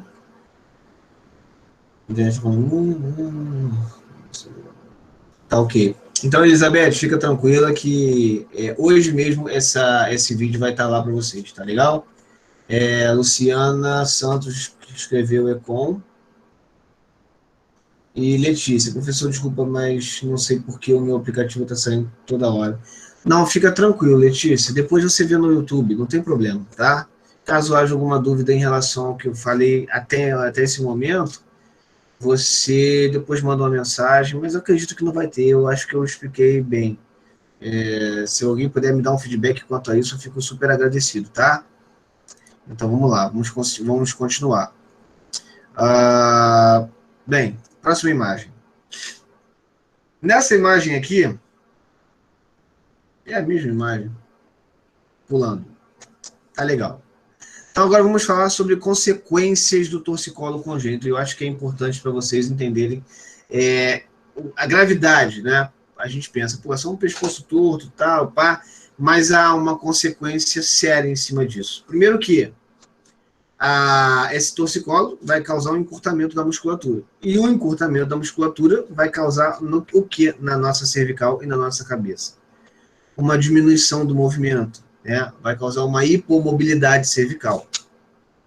Então eu quero que vocês tentem acompanhar comigo o que isso pode provocar na pediatria, tá? Numa pessoa adulta, essa imobilidade ela vai ser detectada através de uma reclamação, vai ser detectada através das dores, o paciente ele faz questão de melhorar, então isso fica mais tranquilo. Mas para uma criança que nasce, ou durante o momento, né, em que está sendo amamentado, e ele tem essa dificuldade de mobilização, você começa a ter dificuldade nas ações motoras, nas ações musculares. Então, além da hipomobilidade cervical, você ainda apresenta também uma fraqueza muscular. Observe, é sequencial. O recém-nascido ele precisa ter uma interação com o meio ambiente, isso a gente já sabe. Então, quando a gente fala de interação com o meio ambiente, ouvir, ver quanto pode, se movimentar de um lado para o outro. Então, quando você tem uma restrição desse movimento, essa criança não vai conseguir interagir com o meio ambiente de forma sadia. Então, isso pode causar um sério atraso no desenvolvimento. Principalmente quando se fala de marcos motores. Principalmente quando se fala de fases, né, do desenvolvimento neuroevolutivo da criança e que, por conta de um torcicolo, ele vai apresentando um atraso nesses movimentos que são marcadores, né, no desenvolvimento dessa criança. Então, observe, um simples torcicolo congênito pode impedir que haja interação com o meio ambiente, causando um atraso no seu desenvolvimento. Ok? Obviamente que com esse torcicolo, as musculaturas tendem a compensar. E isso pode gerar uma escoliose. Ok? Essa escoliose, ela pode, no futuro, se agravar, obviamente, e essa consciência corporal, por sua vez, começa a ficar um pouco mais deficitária. Então, para recuperar a ação, a consciência corporal, fica um pouco mais complicado, porque você, por um grande período, você desenvolveu uma postura, e essa postura agora vai ser substituída por uma postura mais adequada.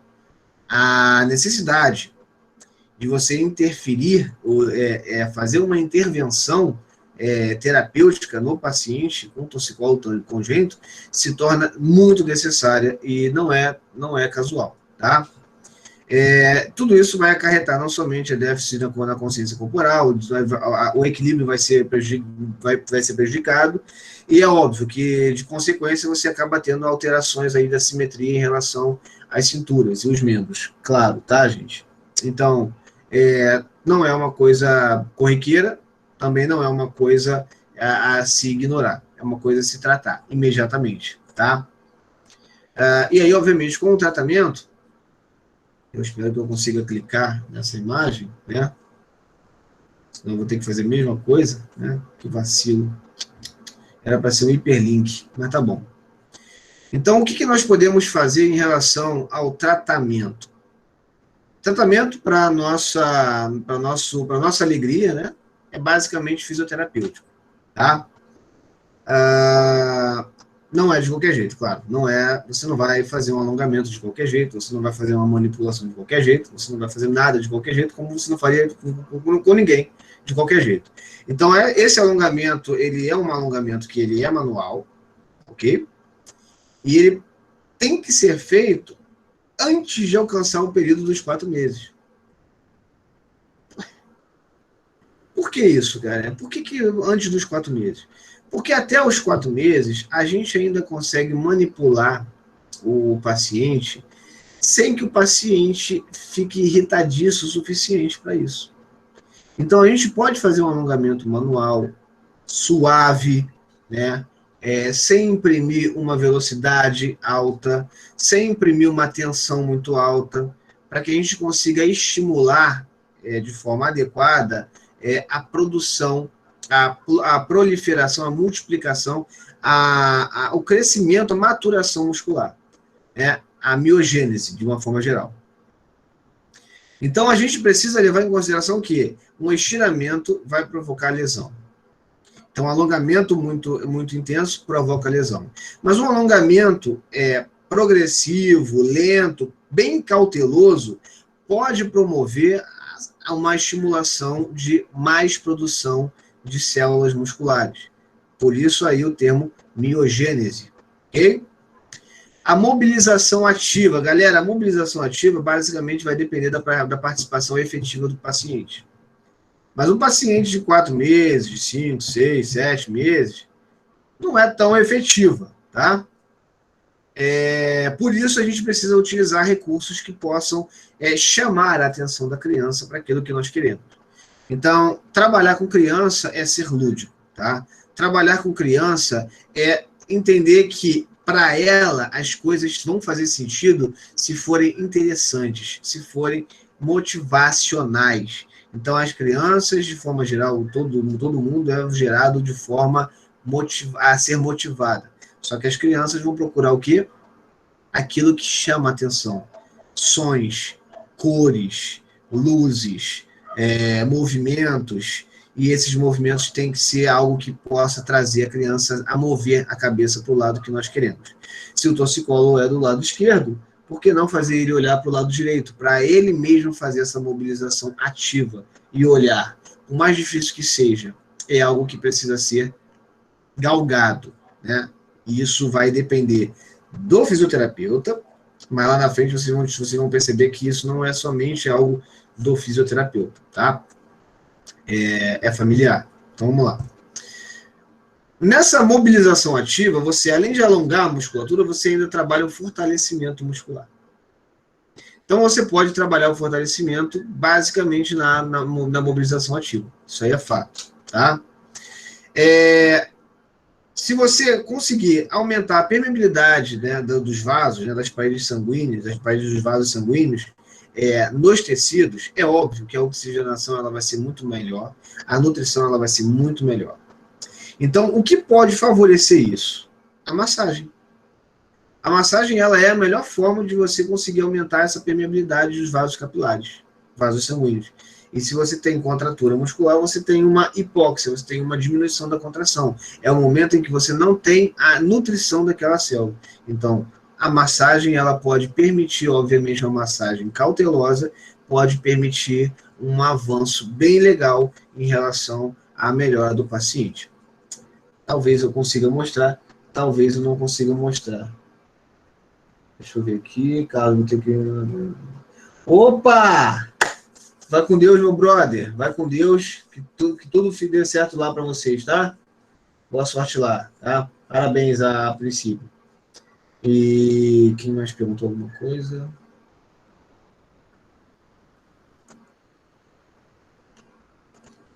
Acho que foi só isso.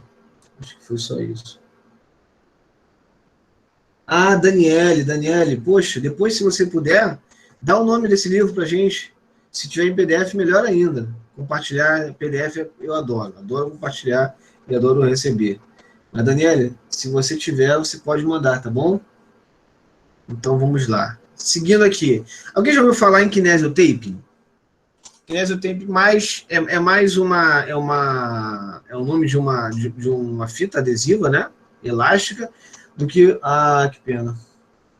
Mas diz o nome. De repente eu consigo com alguém. Seria ótimo. Passar para a galera toda aí. Tranquilo. Manda para mim pelo privado que eu faço isso... que eu procuro ele com mais tranquilidade. Plantão, isso aí. Essa galera tá trabalhando muito. Professor. Oi. Naquele grupo que eu te falei, já até postaram lá o livro do Guito. É Guito, né? O Guito fala? Tudo que você pede lá, eles te mandam. Alguém sempre tem. Então, Vanilda, tá com essa missão. Assim que a Daniela me passar o nome, você vai pedir lá. Valeu. Tá. Fechou? Fechei. Você não entrou lá, né, que eu te falei? Entrei, já baixei muita coisa para mim. É bom, não é? É bom. Tem muita coisa que... Você entrou, você mesmo pode pedir. Tranquilo. Beleza. Show de bola. Daniele, muito obrigado aí, tá? Depois você passando para mim, eu vou ficar super feliz. Bem, kinesiotape, acredito que vocês saibam o que significa isso, tá? Ou não?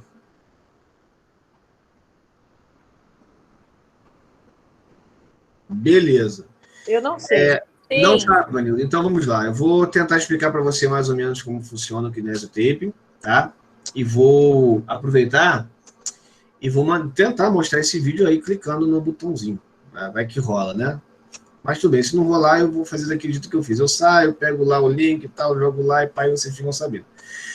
O kinesiotape basicamente kinésio, né? É movimento, tá ok? Então, o kinésio por si só é uma terapia, né?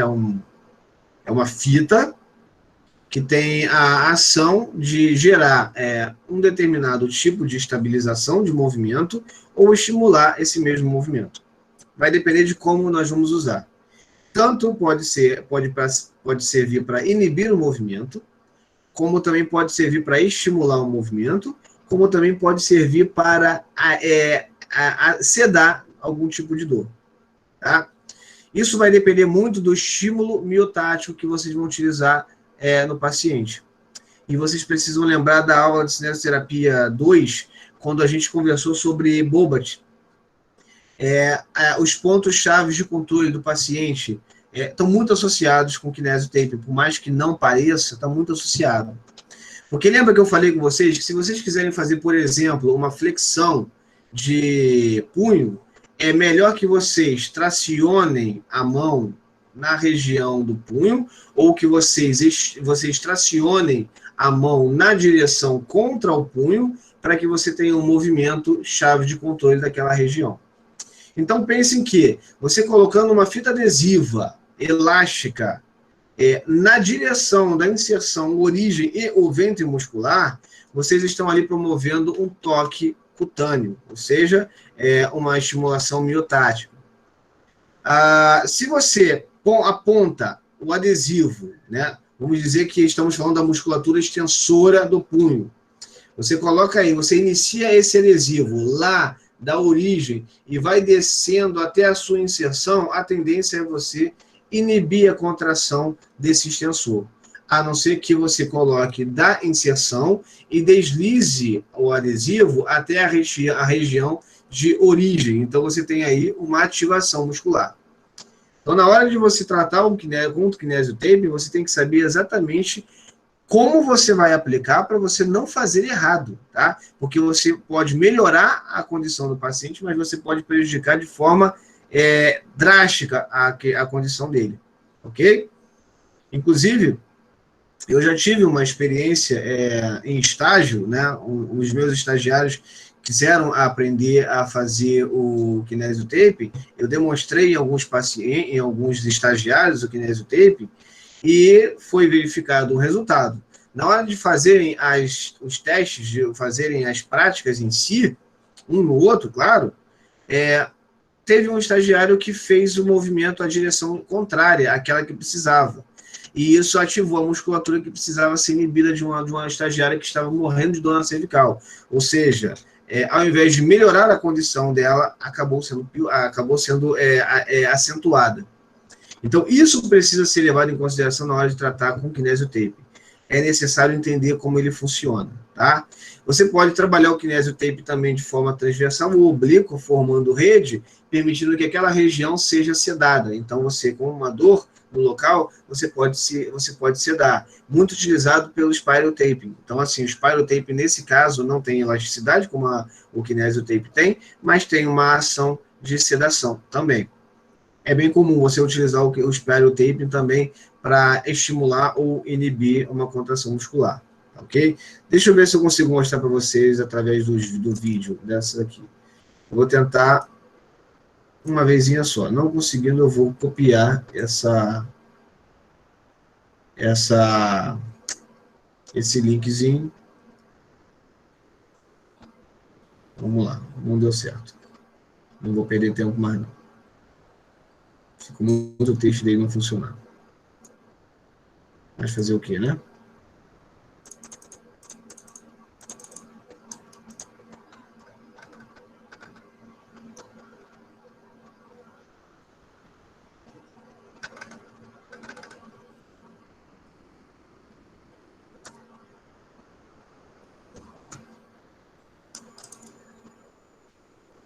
Vou passar para vocês esses links aí, tá bom? Então vamos lá.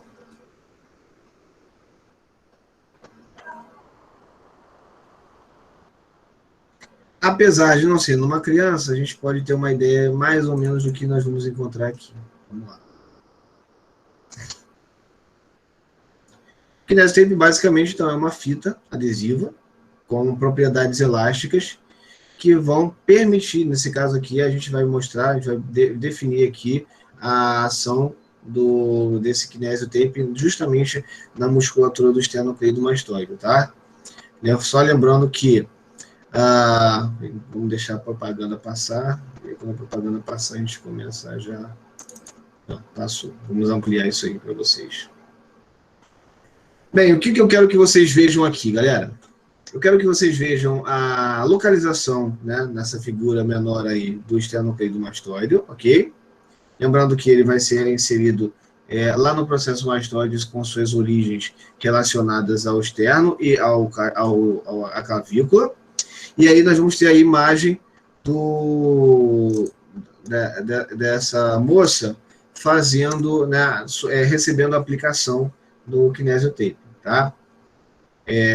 Lembrando que, dependendo da forma com que se aplique, você pode estimular ou você pode inibir. Para um adulto, você pode utilizar outras técnicas de estimulação, contração muscular, ajuste articular e tudo mais, né, como está sendo feito aí. Então, nesse caso, o que ela está querendo, o que ele está querendo fazer, basicamente, é inibir a ação desse esternocleidomastoide. Então, observe como que ele vai aplicar. Essa é uma aplicabilidade que normalmente eu não uso, tá? Eu não uso dessa forma. Ele desceu, certo? Só que olha o que ele fez. Ele tocou lá embaixo primeiro. Só esse que ele desceu, né? Mas o anterior ele tocou lá embaixo primeiro. É assim que eu faria, tá? Desse jeito que ele fez, ele estimula a musculatura. Se fosse o contrário, ele conseguiria inibir a musculatura. Então, vamos imaginar que, nesse caso, ele esteja querendo estimular a musculatura, né? E aí, vamos lá, deixa eu dar uma pausa rápida aqui. Digamos que o outro lado do paciente que esteja com uma torção, com um torcicolo. Então, eu posso utilizar o kinesio tape desse lado, partindo de uma origem para uma inserção, ou posso estimular contralateral, partindo de uma inserção para uma origem, ok? Basicamente é isso.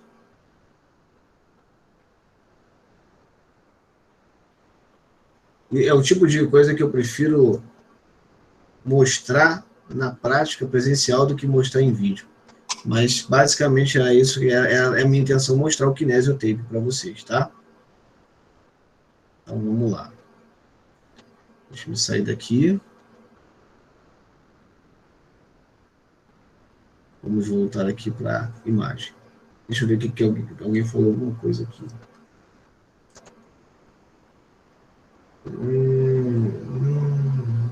Tá, beleza. Então, seguindo aqui, galera. Trabalhar com uma criança, né, o kinesio tape pode ser algo bom, tá? Mas se a criança apresentar alguma alteração a nível de alergia, a gente interrompe o tratamento com kinesio tape imediatamente. Nem todas as crianças vão ter, vão receber esse kinesio tape de forma mais natural. Pode sofrer algum tipo de alergia com a cola, com o tipo de aderência utilizado nesses adesivos, tá? Aí, obviamente, falamos sobre o controle postural e a reação automática, né, da postura. Isso só se dá quando você trabalha com a criança em deslocamento de carga, né? E isso você vai desenvolvendo conforme a necessidade, associando também as mobilizações ativas, né? De forma lúdica, óbvio. Colocar a criança em posições diferenciadas, né? Em prono, por exemplo, para ela poder olhar para um lado, olhar para o outro, forçar essas rotações, mudar, né, a posição, desenvolvendo um pouco mais a extensão ativa contra a gravidade, é algo que pode ser legal, né? E a transferência do próprio peso. E aí essas assimetrias elas podem ser corrigidas, gerando uma condição mais simétrica. Deixa eu corrigir uma coisinha aqui, antes de continuar com vocês, porque esse material vai ficar com vocês. Então, vale a pena vocês terem esse material corrigido.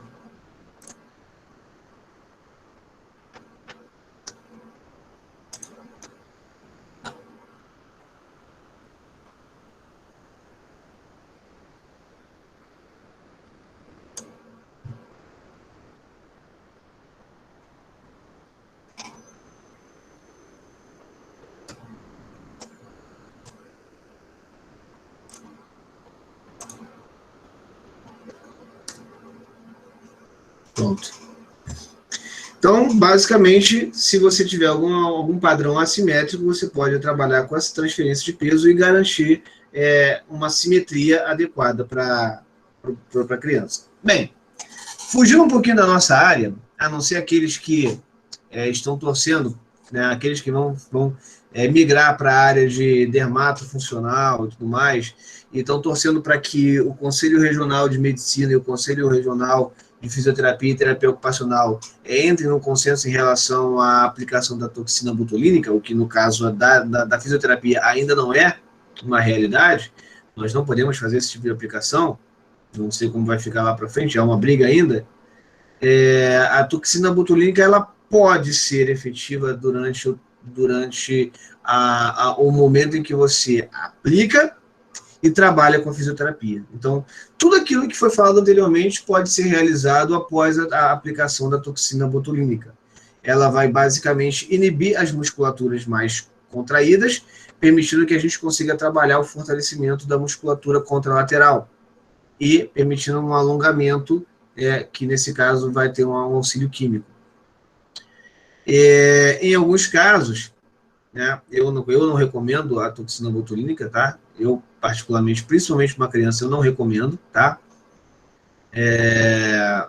A toxina botulínica ela pode causar problemas sistêmicos e numa criança, né, isso pode ser muito mais, as consequências podem ser muito graves. Então, há quem faça essa aplicação, mas não é uma coisa que eu recomende. Eu prefiro muito mais o trabalho na prática.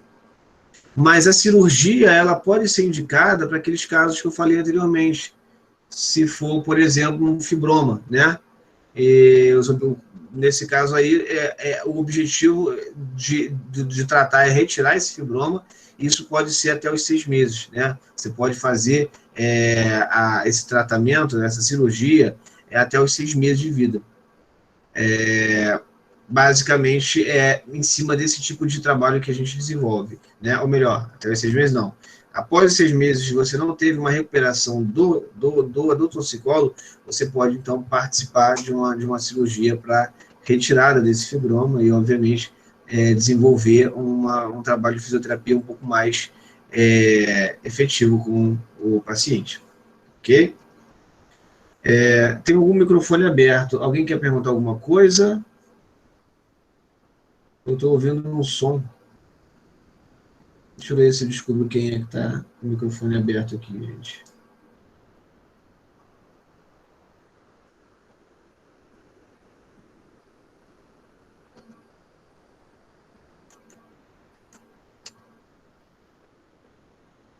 Só eu estou com o microfone aberto.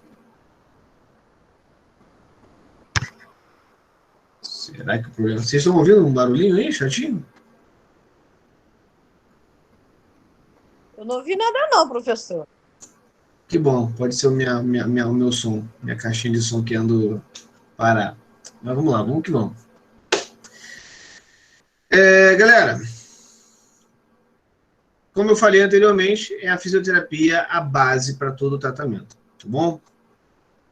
E aí uma coisa importante que a gente precisa levar em consideração, que eu falei lá atrás, né, no caso nesse slide, quando eu comecei a falar desse slide, uma coisa que eu falei que é importantíssima é a participação efetiva dos responsáveis legais pela criança. Sejam pais, avós, sejam responsáveis adotivos. Basicamente, o fisioterapeuta vai basicamente trabalhar um período do dia, 3, 4 dias com essa criança, mas incluir os pais nessa terapêutica é muito importante, tá? É onde você vai ter resultados de forma efetiva. O que acontece existe uma necessidade muito grande de uma continuidade terapêutica.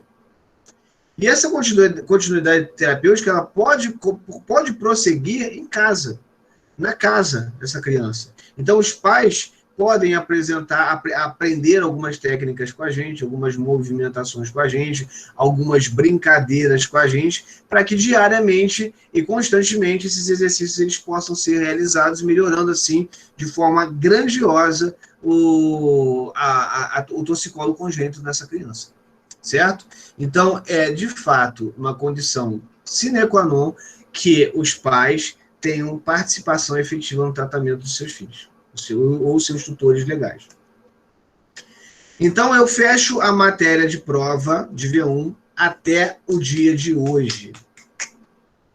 Foi, então, foi finalizado com sucesso, tá? E caso vocês tenham algum tipo de dúvida, vocês podem abrir o canal. Sendo pertinente, mantenham gravado. Não sendo pertinente, vocês esperem um pouco para eu poder interromper essa gravação. Tá ok, galera? Aí, de novo, o Google querendo falar comigo. Eu não quero falar com você agora. Não quero. Fica na tua aí. Vamos lá. Dole 10, Dole 9, Dole 8, Dole 7, 6. Grande, Alberto. Marcelão, questionário semana que vem. Antes de começar a aula, eu vou enviar para vocês e vocês vão ter aí um período de 4 horas para poder quebrar a cabeça com eles, ok? 5, 4, 3, 2, 1. Neste momento, finalizo então a aula e agradeço aos participantes que estão presentes na tela do computador e não aqueles que apenas deixaram o computador ligado. Eu agradeço a vocês, certo? E, mais uma vez, eu peço que vocês me deem um feedback quanto ao que foi discutido em sala de aula, tá? Tem a galera já desejando boa noite. Boa noite para a galera aí. Letícia, Dani, Flávio, Rafaele, Walter, Alberto, Amanda, Ana Cláudia,